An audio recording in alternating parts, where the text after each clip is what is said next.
Ang araw po, ako po si Gerald at ako po ngayon ay magsasalaysay ng ilang bahagi sa napili ko pong crimes. At i-introduce ko na po ang aking napili at ito po ay patungkol sa droga or drugs related crimes. Dito po ay mapapansin po natin na marami pong nangyayari na hindi maganda, nagagawa po na hindi maganda.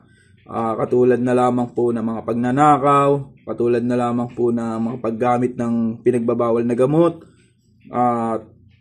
pagpatay, yan po. Diyan po natin ipapasok na kung saan ay nakarelated po siya sa droga o sa masamang bato. At why it interests you? So, nagkaroon po ako ng interest dito dahil gaya nga po ng nasabi ko, marami po itong pangyayari na kung saan ay makikita po natin na hindi po naging maganda ang dulot nito sa mga tao. At ang una ko pong insight dito ay pangit po ang nagiging resulta sa isip ng tao. Nakakagawa po ng crime dahil lulong na po sa droga o lulong na po sa malalim na po ang kanyang iniisip. At masasabi ko po na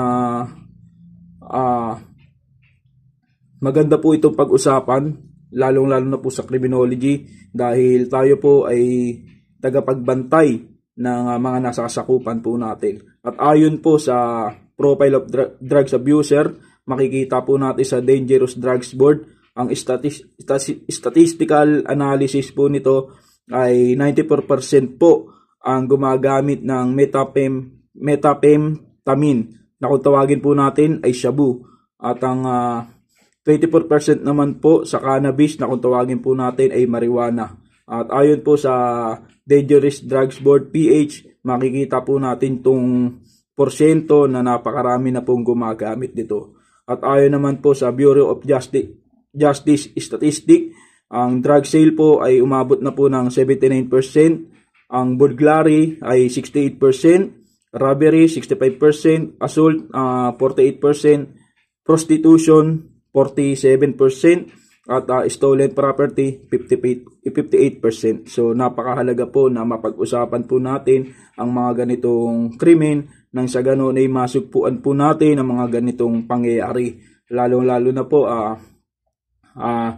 pataas na uli ang mga gumagamit ng shabu at marijuana, at kinakailangan ng magandang usapin po rito at magandang conclusion patungkol po sa magiging